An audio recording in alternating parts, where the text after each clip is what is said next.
खेडबाऱ्याचा मुक्काम लवकरच पुण्याला हल्ला. शिवाजीराजांनी पुण्याला जायची घाईच घेतली. जिजाऊंना अलीकडे शिवाजीचे वर्तनच कळत नव्हते. रांझ्याच्या पाटलाचे प्रकरण झाल्यापासून राजे गंभीर बनले होते. घरी एकटे बसत, नाहीतर बहुधा फिरतीवर असत. पुण्याला येताच राजे परत रोहिडेश्वरी गेले. त्यावेळी पंत कामासाठी जुन्नरला गेले होते. जुन्नरहून दादोजी परत आले. त्यांनी चौकशी केली. राजे रोहिडेश्वरी गेल्याचे कळले. पंत चिंताग्रस्त झाले. जिजाऊंना म्हणाले, मासाहेब राजेमध्येच रोहिडेश्वरी बरे गेले. 8 दिवसांपूर्वीच खेडबाऱ्याहूनही गेले होते ना. त्यांना ते ठिकाण फार आवडतं. देवाधर्माचा भारी छंद आहे त्यांना. ते काही वाईट नाही, पण मला दुसराच वास येतो. कसला? अलीकडे राजांच्या भोवती गोळा होणारी माणसं पाहिलीत? नेताजी, येसाजी, तानाजी, बाजी, बाळाजी, चिमणाजी, किती नावं घ्यावीत? प्रत्येक खेपेला कोणीतरी नवं दिसतं. तो दादाजी नरसप्रभू तर अलीकडे सावलीसारखा चिकटलाय. काय म्हणायचंय तुम्हाला? मला काही कळत नाही मासाहेब. राजांच्या वयाची माणसं असती तर मी समजू शकलो असतो, पण राजांच्या बरोबर लहान थोर सारे दिसतात. ब्राह्मण, मराठे, महार, रामोशी प्रभू, अठरापगड जातीचे लोक आहेत. त्यांत देशमुख आहेत, देशपांडे आहेत, मावळे आहेत. राजांच्या मनीचे बेत कळत नाहीत. विनाकारण कल्पनेचे डोंगर रचता दादोजी. याचा अर्थ एवढाच की राजांचा ओढा सर्वांनाच आहे. आणि ते का वाईट? दादोजी काही उत्तर देऊ शकले नाहीत. ते तसेच माघारी गेले. दादोजींना जी शंका आली तीत काही खोटे नव्हते. शिवापूरचा सारा वाडा पहाटेच मावळ्यांनी फुलून गेला होता. वाड्याची पागा तट्टांनी सजली होती. राजे बाहेर आले तेव्हा त्यांच्याबरोबर दादाजी नरसप्रभू गुप्ते, येसाजी, तानाजी, बाळाजी, चिमणाजी ही मंडळी होती. भीमा लोहार मुजरा करून उभा राहिला. भीमा कुठवर आलं? 50 तलवारी आणि 101 भाले तयार आहेत. शाब्बास. आणि इतरांचे? ते बी तेवढेच असतील. चला निघूया. सारे रोहिडेश्वराकडे निघाले. भर 2 प्रहरी रोहिडेश्वरावर सारे पोहोचले. शिवाजीराजांच्या चेहऱ्यावर एक निराळेच तेज दिसत होते. झऱ्यावर हातपाय धुवून ते रोहिडेश्वराच्या मंदिरात आले. दादाजी नरसप्रभूंनी व पुजाऱ्याने पूजा केली. बेल आच्छा दिलेल्या त्या शिवलिंगापुढे राजांनी साष्टांग दंडवत घातला. राजे म्हणाले, दादाजी, पुन्हा विचार करा. विचार केव्हाच ठरला. दादाजी म्हणाले, जगायचं असलं तर वाघाचं जीवन जगू. शेळी म्हणून जगावंसं आता वाटत नाही. मग व्हा पुढं. राजांनी दादाजींचा हात हाती घेतला. पिंडीवर हात ठेवीत राजे म्हणाले, शंभो हर हर महादेव. आज तुझ्या प्रेरणेनं आम्ही हिंदवी स्वराज्याची शपथ घेणार आहोत. संकल्प तडीला न्यायला तू सिद्ध आहेस. जोवर स्वराज्याची उभारणी होत नाही तोवर मैत्रीसाठी धरलेला हात आम्ही सोडणार नाही. दिल्या वचनाला अंतर देणार नाही. एवढे बोलून राजांनी पिंडीवरचा बेल उचलला आणि मस्तकी लावला. दादाजींनीही राजांचे अनुकरण केले. नारळ फुटले. प्रसादाचे ताट घेऊन पुजारी बाहेर आला. मंदिराच्या समोर जमलेले 100-125 साथीदार हर्षभरीत नजरेने राजांच्याकडे पाहत होते. राजे पायरीवर बसले. प्रसाद वाटला जात होता. येसाजी, बाजी, तानाजी हे सारे राजे आता काय सांगतात इकडे लक्ष देऊन होते. राजे म्हणाले, येसाजी, आज आम्ही शपथ घेऊन मोकळे झालो. हे शेंद्रीलगतचं दैवत स्वयंभू आहे. यानं आम्हाला आजवर यश दिलं, तुमची जोड दिली. आता पुढचे मनोरथ हिंदवी स्वराज्याचे, तेही तो पुरे करील. त्यासाठी आपली जबाबदारी फार मोठी. नेताजी हे राजांचे आप्त, वयानेही फार मोठे. ते म्हणाले,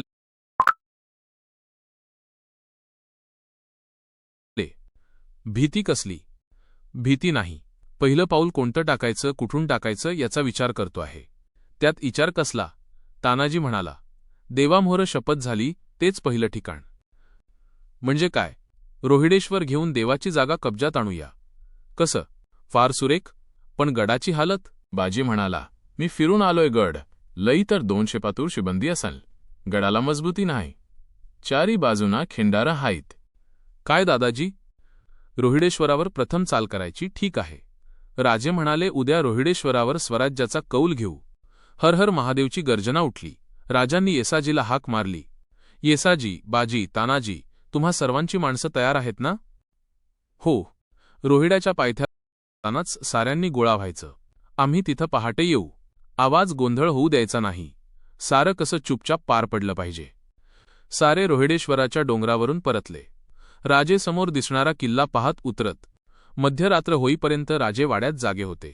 लोहारांनी तयार करून आणलेल्या भाले तलवारींचा ढीग पडला होता. 4 लोहारांनी रात्रंदिवस राबून 15 दिवसांत एवढी तयारी केली होती. भीमा म्हणाला, राजे, जरा आगूप कळवायला पाहिजे होतं. बर्च्या तयार झाल्या असत्या. राजे हसले. म्हणाले, भीमा, एवढं केलंत, हे काय थोडं झालं? हातातले सोन्याचे कडे त्यांनी भीमाला दिले. ते म्हणाले, हे चौघांत वाटून घ्या. तुमच्या हाताचं कडं मोडणार काय आम्ही? पूजेला हाल हे. राजे वाड्यात आले. मागोमाग भीमा आला. राजे वळले. त्यांनी विचारले, काय भीमा? भीमाने राजांचे पाय धरले. तो म्हणाला, एक मागणं हाय. कसलं? देतो म्हणा. अरे तुला नाही म्हणेन का? उद्या जाणार हायसा, ते तर मला संग न्या. काय म्हणतोस भीमा? अरे राजे, मला तलवार चालवाया येते. भाला येतूया. उगीच धंदा करीत नाही म्या. तुम्हीच तलवार दिलीसा ते काय लांडगं मारत बसू? राजांना गहीवरून आले. त्यांनी भीमाला उठविले. पाठ थोपटीत ते म्हणाले, तुझ्यासारखीच माणसं हुडकतोय मी. जाऊ सकाळी. आनंदाने भीमा गेला. लोहार शाळेत भली रात्र होईपर्यंत भीमा एकटाच तलवारीला पाणी पाजीत बसला. भल्या पहाटे राजे स्नान आटोपून बाहेर आले. चौकात भालदार हत्यारी उभे होते. राजांनी पूर्वेकडे तोंड करून उभ्या असलेल्या अश्वावर मान टाकली. पाठीमागचे स्वार झाले. त्यांत भीमाही होता. राजांनी मनात देवाचे स्मरण करून घोड्याला टाच मारली. आकाशात नक्षत्रे लुकलुकत होती. पूर्वेला अजून पांढरीकड उमटली नव्हती. रात्रीतून पहाट होत असताना राजे रोहिडेश्वराच्या पायथ्याशी पोचले. वाटेवर सारे राजांची वाट पाहत होते. राजांनी उतरताच विचारले, तानाजी, किती गोळा झाले? हजारांवर 50. ठीक आहे. ज्यांना हत्यारं नसतील त्यांना हत्यारं द्या. शस्त्रे वाटण्यात आली. पूर्वेला उजाडू लागले होते. साऱ्या रानात पक्ष्यांचा चिवचिवाट वाढला होता. राजांनी येसाजीला विचारले, येसाजी जी, भारे किती तयार आहेत? 50 आहेत. पुरे होतील? रगड. हत्यारी होते तेवढे चारी बाजूंनी सोडलेत. इशारत झाली की गडावर मिळतील. आणि तू? मी तानाजी आपल्याबरोबर राहू. इशारत आली की रानखिंडीनं वर जायचं. माणसं पेरून आलोय मी. गड शांत आहे. कालच सुभाना गडावर वस्तीला गेलाय. त्याची मामी हाय गडावर. साऱ्यांच्या चेहऱ्यांवर स्मित झळकले. राजे दादाजींना म्हणाले, दादाजी, तुम्ही इथंच राहा. गड फत्ते झाला की वर या. ते नाही जमायचं. उमदे दादाजी म्हणाले, रोहिडेश्वरावर अशी शपथ झाली नव्हती. गडावर तुम्ही आणि गडाखाली मी. आज प्रभूला शोभलात खरे. तुमच्याखेरीज असलं प्रभुत्व कोण गाजवणार? राजांनी दादाजींचे कौतुक केले. पहाटेचा दरवाजा उघडल्याचा चौघडा वातावरणात घुमला. राजे स्वस्थ होते. एक भारेकरी उठला. राजांना मुजरा करून भारा डोक्यावर घेऊन तो चालू लागला. थोड्या वेळाने आणखी 2 भारेकरी निघाले. अधीर भीमाने विचारले, राजे, मी जाऊ? हुशारीनं. इशारत झाल्याखेरीज काही करायचं नाही. त्याची काळजी सोडा. थोडे भारे आणखी गेले आणि भीमाने भारा उचलला. राजांनी विचारले, तलवार घेतलीस ना? भीमाने हसून भाऱ्याकडे बोट दाखविले. सूर्य क्षितिजावर येईपर्यंत रानात फक्त राजे, दादाजी, येसाजी आणि 50 मावळे राहिले. रानावर उन्हे फाकत होती. नव्या पालवीचे नानाविध रंग रानावर दिसत होते. येसाजीने राजांना खूण केली. राजांनी तलवार उपसून मस्तकी लावली आणि ते गडाच्या रोखाने चालू लागले. एक एक पाऊल सावधगिरीने टाकले जात होते. गडाच्या दरवाजावर चौकी पहारेकरी दरवाजाच्या देवडीवर चिलीम फुंकीत बसले होते. भारे आत जात होते. पावसाळा आता लवकरच येणार होता.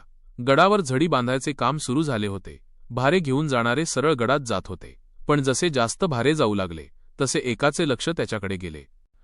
आजवर झोपले होते काय भडवे? किती भारं चढत्यात गडावर? तोवर आणखीन एक भारा आला. पहारेकऱ्याने हटकले. कुठलं भारं? इथलंच जी, भारेवाला म्हणाला. मावळजी. भारेवाला आत गेला. पाठोपाठ तिघे मुंडासे बांधलेले, ठेवणीतले कपडे केलेले, कमरेला तलवार, हाती भाला घेतलेले गडात घुसले. पहारेकऱ्याकडे न पाहता पुढे जाऊ लागले. पहारेकऱ्याने हाक मारली, आव पाहुणं. काय म्हणतासा? एकाने वळून विचारले. काय म्हणणार? अगदी घरागत आतच सुटलासानी. कोण, कुठलं, सांगशिला का नाही? कुठं निघालासा? कुठलंचं? लगेगीन ठरवाया निघालोय आम्ही. आवो, पण कुणाचं? गडाचं. आवो, गडाचा पोरगा म्हणजे गडाचंच की. पहारेकरी हसले. एक म्हणाला, आमांस बोलवा लग्नाला. तुमच्या बिगर लगीन पार पडलं व्हय?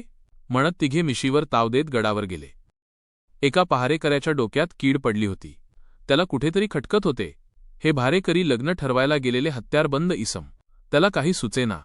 त्याचवेळी आणखीन एक भारा आत घुसला. पहारेकऱ्याने कट्ट्यावरून उडी घेतली. तो ओरडला, ए थांब.